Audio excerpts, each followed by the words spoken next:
duhet të jenë aktiv, apo jo? Duhet të jenë aktiv dhe të jenë më të zëshëm.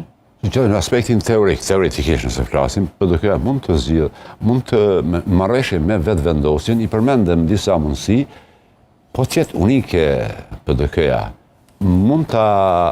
PDK-ja është i vetmi subjekt që në këtë moment në marrëveshje me vetëvendosjen mund ta tejkalojë krizën.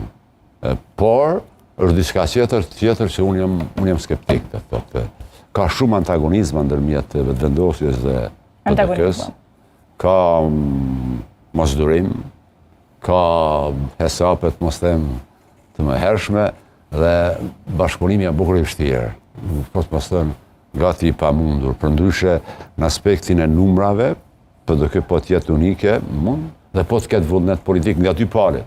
Po mendoj që nuk ka vullnet as nga vetëvendosja dhe as nga PDK që të bëjnë marrëveshje për të dalur nga kriza. Kë në anën tjetër ka qenë partia e vetme, e cila ka dalë me një konferencë për media, i ka dhënë kushtet e saj për të çuar tutje funksionalizimin e institucioneve, një prej kushteve siç e përmendët edhe ju ka qenë edhe çështja e gazit amerikan.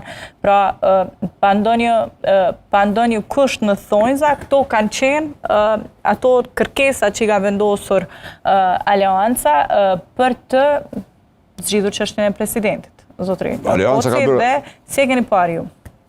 Mendoj që oferta që ka bërë, kjo është shumë zemërgjër, por mendoj që nuk i drejtohet vetëm vetëvendosjes. Mendoj që i drejtohet gjithëve. Edhe opozitës. Madje mendoj që fillimisht i është drejtuar opozitës. Është praktikisht